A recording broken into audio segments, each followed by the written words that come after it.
So, one of the guys in the groups on Facebook does some custom work and made a custom figure for the JoeFest 2018.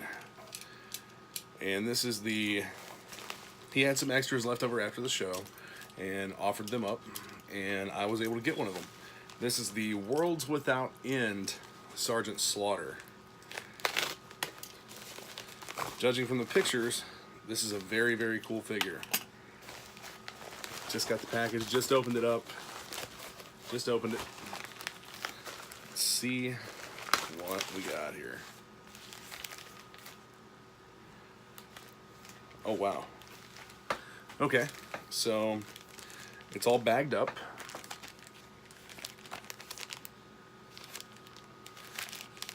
See where we are taped. Oh, it's taped. Let's see what all it came with.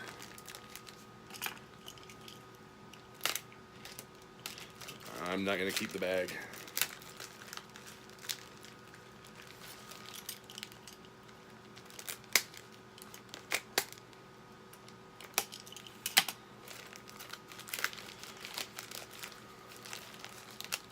I think this figure was made with some original pieces and some third-party pieces.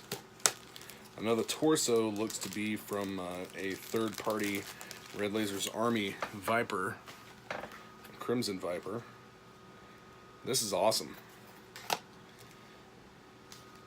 So I got two of the custom cards. The artwork on the front. One of the cards is autographed. Yeah, this one is autographed by the person who did the design for the artwork and the card. And the other one is not autographed. These are in a nice plastic holder.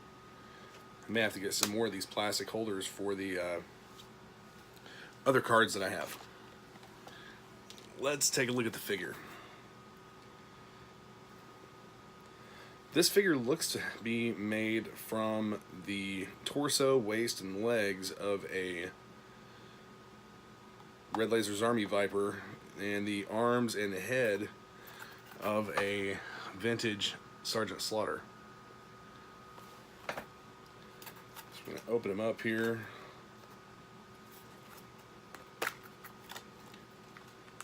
Let's see just what we got.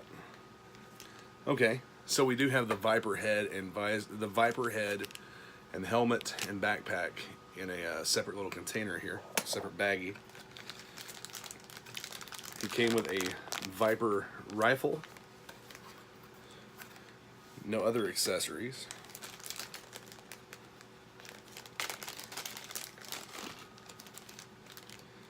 Man, this is cool.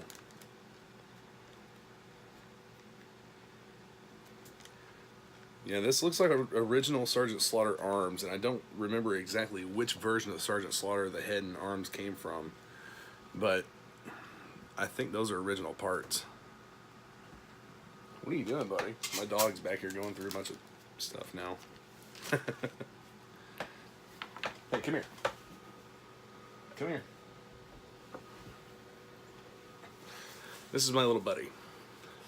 He hangs out and guards the G.I. Joe / studio room and likes to make noise whenever I'm trying to make a video. So yeah, here we have the Sergeant Slaughter figure. Let's go over the file card and see what the story behind this guy is. This figure was inspired, I know, by the Worlds Without End episode or episodes from the original cartoon series, where in an alternate dimension, some of the G.I. Joes were bad guys, and some of the Cobras were good guys. Let's see. Worlds Without End, Sergeant Slaughter. In an alternate reality, Steeler, Clutch, and Grunt discover a world without G.I. Joe with the help of a double agent version of the Baroness and other Joes.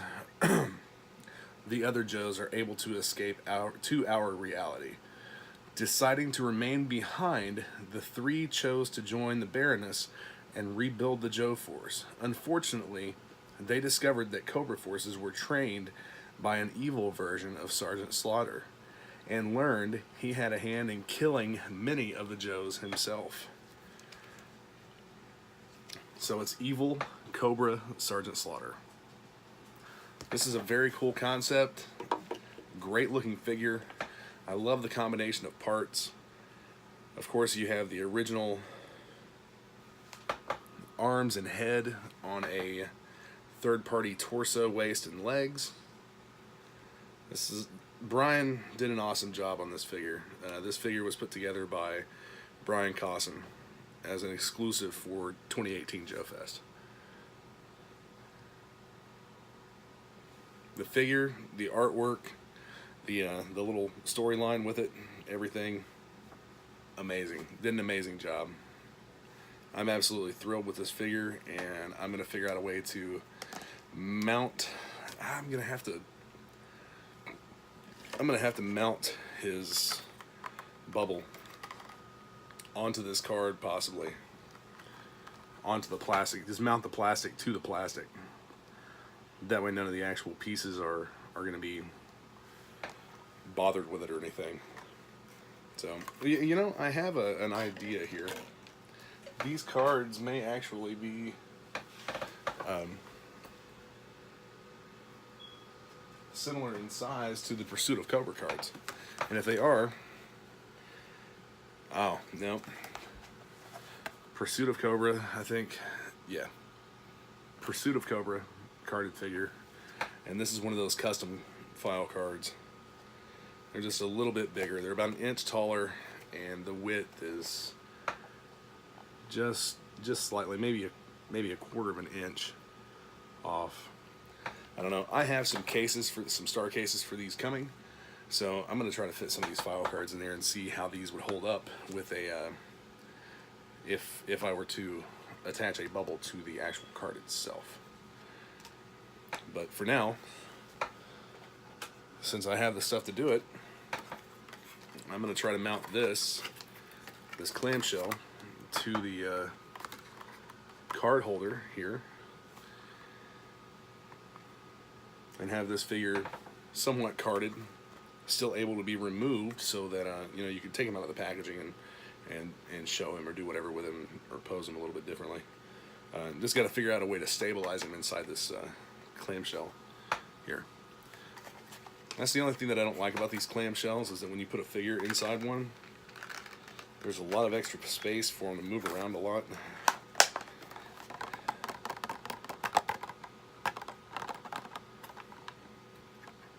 Yeah, maybe I can put him on a stand and insert the stand inside the packaging. I may have a stand over here. I haven't tried to do this yet, because I don't really mess with these clamshells. But neat thing is, a figure stand fits perfectly inside there. Well, almost perfectly. So let's see what this does.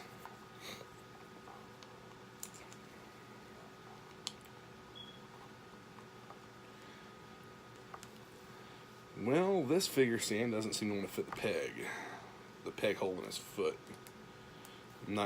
Okay, it went on. Not too hard. It didn't go all the way down, but I'm not going to force it. I don't want to take a chance on breaking his foot. I'm sure that I have an extra leg laying around, but don't really want to sacrifice a figure for that. So that's not bad. That limits the mobility of the figure inside the case just a little bit. So yeah, this is what I may end up doing with him. Mounting that on. If I do, then I'll make a video of it. I'll video the process that I go through to mount this onto one of these card holders, and we'll go from there. Thanks for watching. If you guys get a chance to pick one of these up, do so. They're a great looking figure. The artwork is awesome. Every bit of the artwork is customized. Every bit of the artwork is custom, right down to the story on the file card. So be sure and hit that subscribe button and stay tuned for more videos, guys. Thanks.